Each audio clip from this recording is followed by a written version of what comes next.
Suddenly, they saw two men, Moses and Elijah, talking to him. They appeared in glory and were speaking of his departure, which he was about to accomplish in Jerusalem. Now Peter and his companions were weighed down with sleep. But since they stayed awake, they saw his glory and the two men who stood with him. Just as they were leaving, Peter said to Jesus, "Master, it is good for us to be here.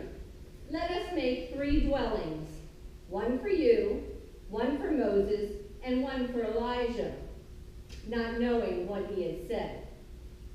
While he was saying this, a cloud came and overshadowed them, and they were terrified as they entered the cloud. Then from the cloud came a voice that said, "This is my son, my chosen. Listen to him." When the voice had spoken, Jesus was alone.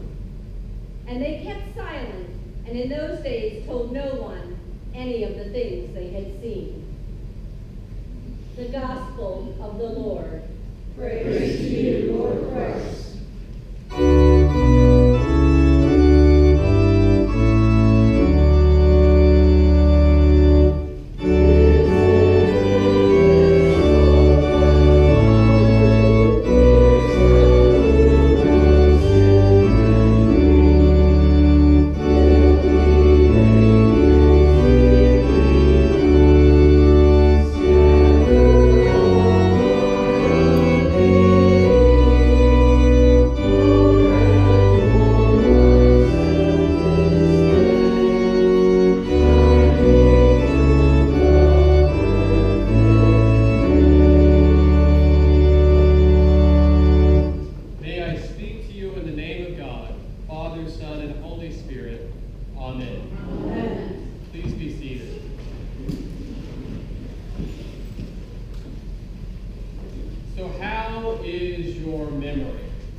Scott swears he told me about. But if I'm doing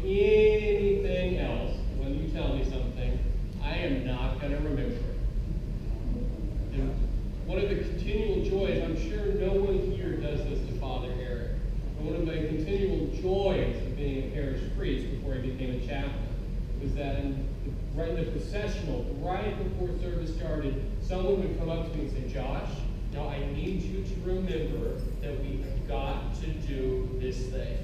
And of course, I would forget. And they'd be upset and surprised that I forgot. So here, having this my own experience, the frustration with my memory, I call them my junior moments. And if you go to Hopkins, our department's administrator will tell you that I am already becoming notorious for locking my keys in my office. So she has to come rescue me at least once a week. I sort of took our epistle reading this morning as if it was written just for me. When it says, and I've got to read this or I won't get it right, I think it is right, as long as I am in this body, to refresh my memory. And the truth is, I don't know about you, but I need my memory refreshed. Not just about those little things that I have to do, or I should do, or someone has told me I'm going to do, but about important things too. How about you? I am sure you are all better than I am. But who's forgotten an anniversary? Dan, when is your anniversary? When's your anniversary?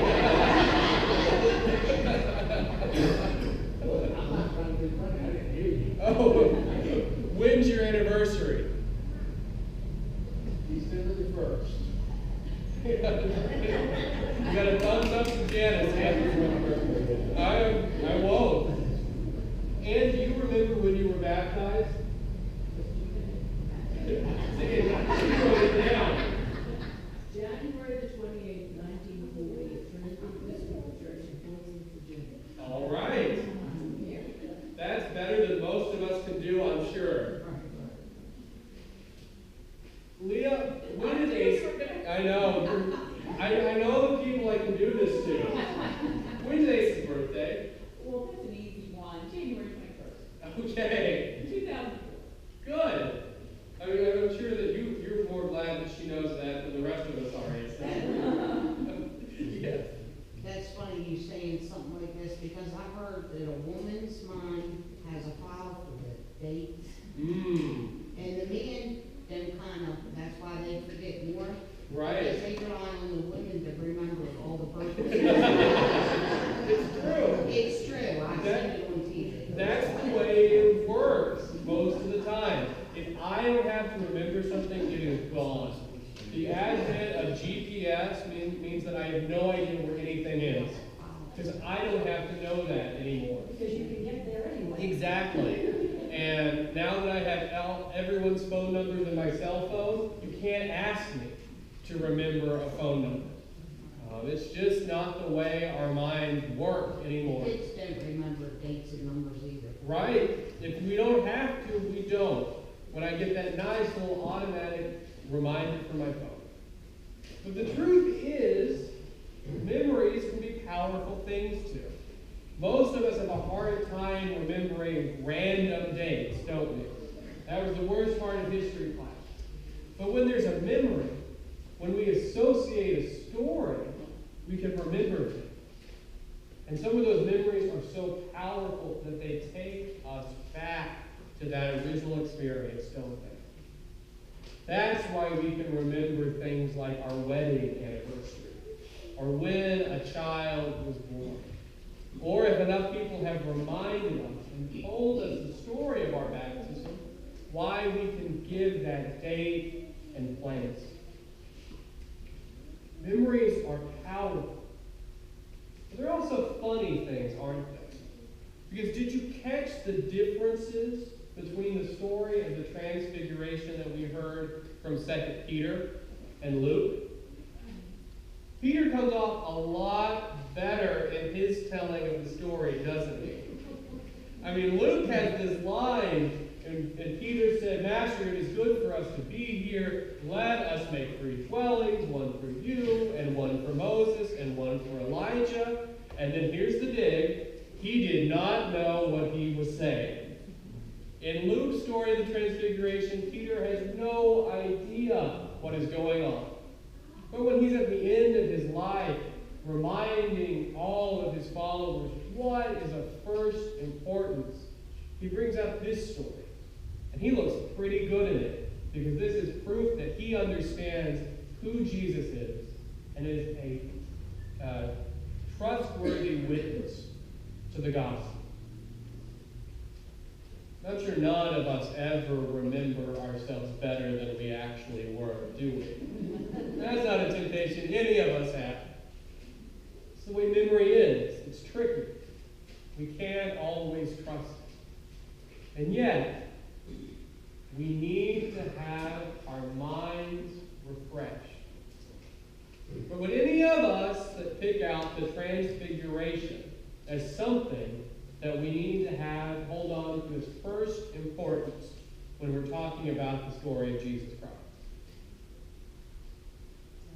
No. And the truth is, if this sounds like we've just heard these readings, it's true, because we had them on the last Sunday of Epiphany, right before Lent started, when Bishop Knudsen was here for her visitation. This is coming up a lot this year. Normally, the Feast of the Transfiguration that we're celebrating today falls on a weekday, and even though the prayer book says that it's a day of obligation and we should all attend church that day, I usually don't. And I'm a priest. This is not what jumps out to my mind as one of the important stories in Jesus' life. I'll give you things like his birth, which we remember at Christmas. And then I'll skip all the way ahead to Holy Week, to Palm Sunday, to the Last Supper on Maundy Thursday, to the stories of Jesus' passion that we remember on Good Friday. And if I'm honest, I don't want to dwell there, and I want to skip right over to Easter Sunday and the resurrection. But Peter says, and we're getting it twice on Sundays this year, Peter says that it's of first importance that we remember this story of the Transfiguration. And it's a familiar story.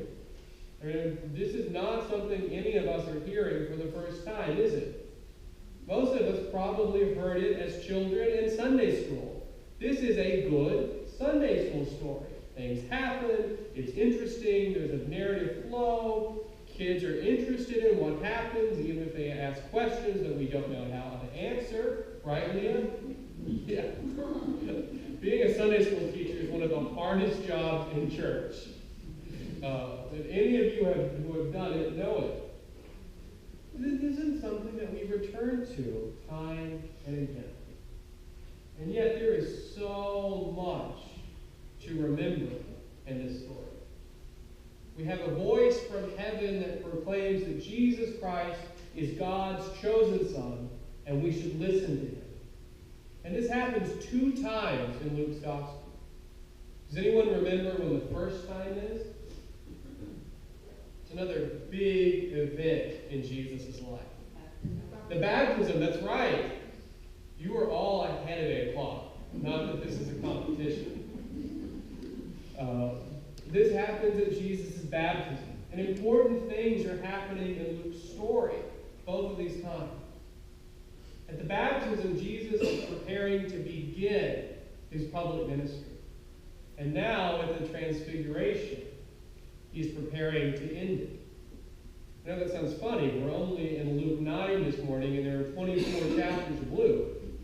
But most of Luke, just like the other Gospels, most of Luke is telling us about the last week of Jesus' life. And as our Cindy began the Gospel reading this morning, 8 days after Jesus began to predict his death, the Transfiguration happened. Jesus predicts his death 3 times in Luke's Gospel. The first happens just before this story. And what do Moses and Elijah talk about with Jesus? The departure, his departure, the things he was about to do in Jerusalem. And literally, what this says is they talk about Jesus' exodus, And that should make us remember several things, right? The story, what happens in the story of the Exodus? They wander in the wilderness. They wander in the wilderness, but before that, I know I'm asking lots of questions this morning, but this is a sermon about memory. So this is quiz time. Moses, let's think about the movie The Ten Commandments. I mean, that's the way most of us remember this, isn't it? What are there 10 of in the story of the Exodus? 10 plagues. And who do the Israelites need to be freed from? The Egyptians and Pharaoh. And what is the decisive moment when they're freed? What do? They walk through the Red Sea. You remember more than you think you do. You're doing good. This is better than 8 o'clock. I'm sure you're also more awake, though. I know I am. They go through the Red Sea, and this is the decisive story about what it means to be delivered in the Old Testament. This is what everything else is compared to. The Exodus, crossing through the Red Sea, going from death to new life, going from slavery to freedom.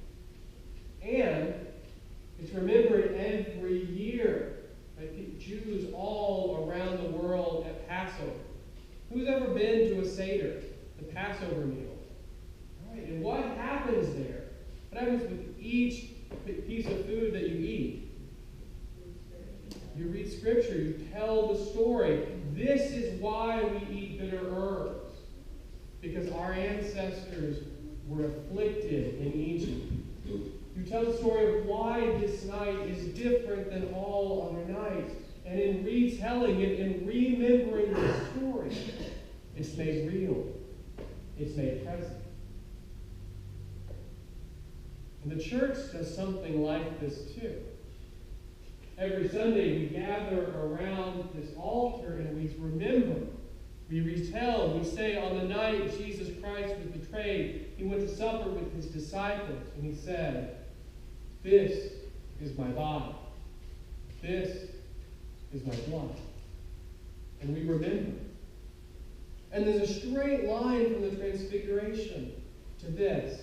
Because this is where Jesus' story turns toward the cross, toward salvation, toward the new Exodus and the new covenant God makes with us through Jesus Christ. And this glory that Peter and James and John see on the mountain is a foretaste of the glory that is revealed on the cross. And that is what we need our minds refreshed about. That is what we need to remember. Because as our collect this day says, the glory of Christ's kingship that we remember today is glory only revealed through the cross. This is a time for us to remember as a church that God's way, the way that God is our King, is very different from the glory of any king or queen that we see on earth. No human leader dies to self to serve us. They may try, but none of us is perfect. No priest, no bishop, no president, no congressperson, no senator. Our ego gets in the way. But this is one of those days when the church breaks in and reminds us that what we are called to be is different from the world around us.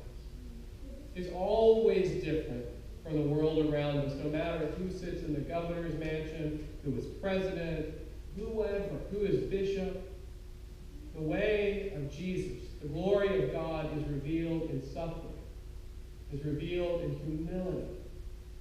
And I constantly need my mind refreshed about that because I don't like it. Let's be honest.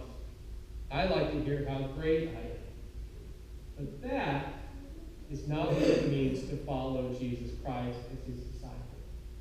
Jesus' glory is so different And on this day, we are reminded, our memories are refreshed about that, because the glory we see on the Holy Mountain is different from anything else we see in our lives. It is better. And just as Moses' face shines when he comes down Mount Sinai from speaking with God, we too were made to reflect the glory of God revealed in Jesus Christ. I am not glorious in myself. My face is not shining this morning, is it? But each of us was made to reflect the glory of Jesus Christ. And this is one of those Sundays that we are reminded. Because just as God spoke those words, "You are my Son, my beloved chosen one," over Jesus' baptism, so God spoke each of those words over us at our baptism. Because our identity, our glory, is found in Jesus Christ alone. Amen. Amen.